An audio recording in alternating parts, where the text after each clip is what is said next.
मत छुए हमर गाल हे रे छौड़ा छौड़ा कि तोर जवानी लगे रो पलेन गे कि तोर जवानी लगे रो पलेन गे अभी न तेल के जरे बोला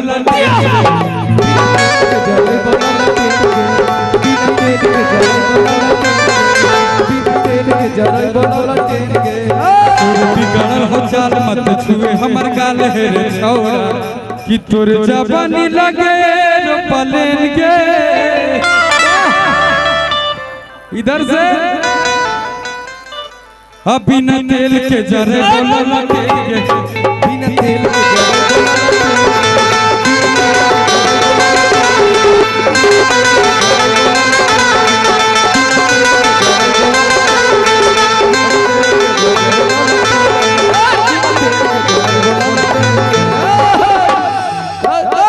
भैया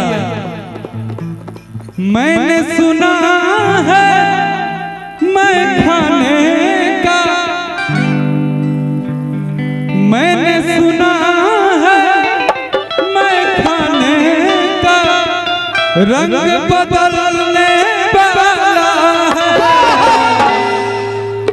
कि बोतल खोल के सामने रखिए चांद निकलने वाला है कि प्यार जब कर लियो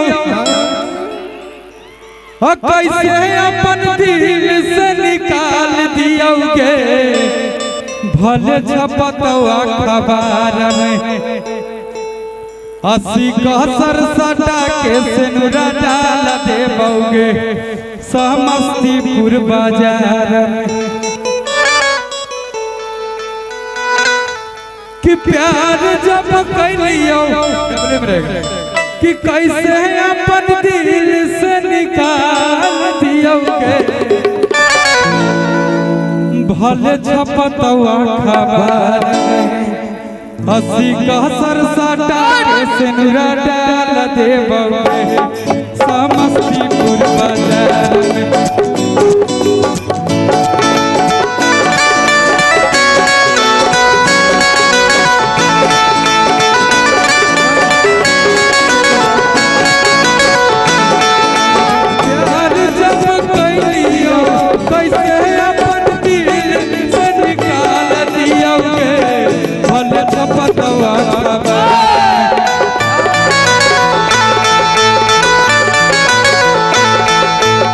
सरसाटा के सिनुरा डाल देबोगे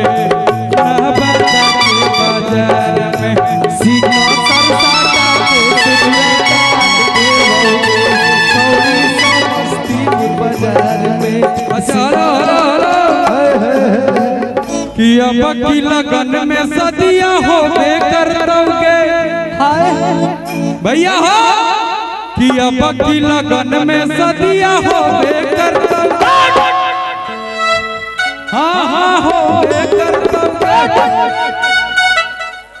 बाप रे देखा कितना टैटू बनवाया कितना दर्द होता होगा टैटू बनवाने कि अब की लगन में सदियां होबे करता होबे करता आज करा छोड़ के जाइमी हो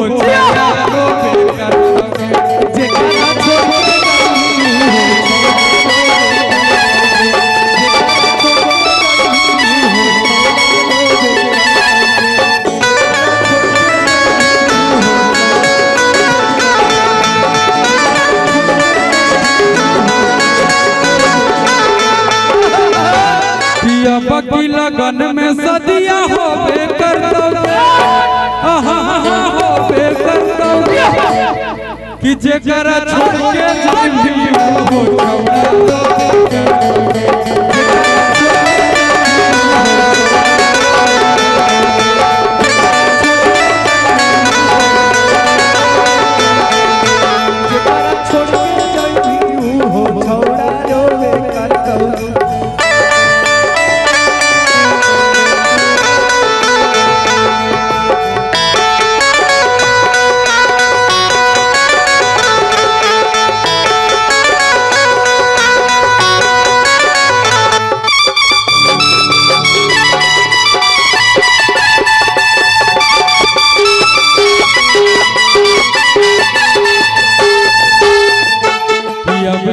करिया माई के। देखिए शादी जब हो जाता है तब लड़का कहता है अपने माई से कि अब की करिया माई के, और दुल्हन मिलो कसाई के।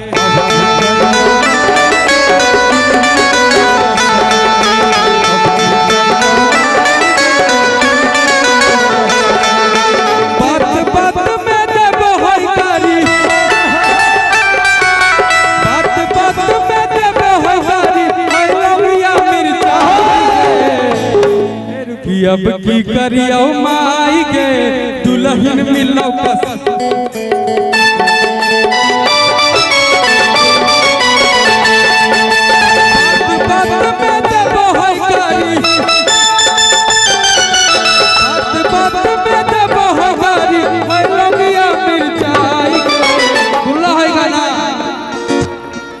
भैया। एगो गमछी तनी है हो, एगो गमछी थोड़ा देना इधर से। कियान बान शान पहचान गमछिया,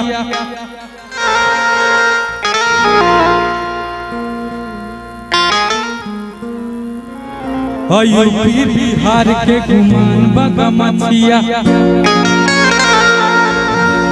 गमछी एक बात है आप सबसे बताना चाहता हूँ। एक बार गमछी लेकर के बिहार के आदमी तो हमेशा गमछी रखता है। दिल्ली के एगो बड़ा रेस्टोरेंट में चला गया, जैसे गमछी लेकर के गया, रुको,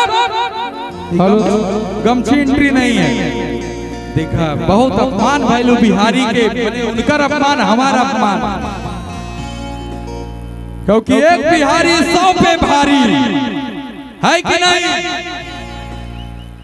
ऐसा हो गया कि FIR हो गया उस रेस्टोरेंट के ऊपर, उसके स्टाफ से लेकर के मालिक को गमछी रखना पड़ गया। ये गमछी में इतना पावर है। एक बार बोले बिहार की जय। इधर से आवाज कम आ रहा है मुझे। कियान बान शान पहचान गमछिया। हेलो गुंजन भैया, जब तक बेंजू लग रहा है, बेंजू आ गया है लग रहा है, तब तक एगो गमछिया पर छोटा सा एगो कुछ बोल देता।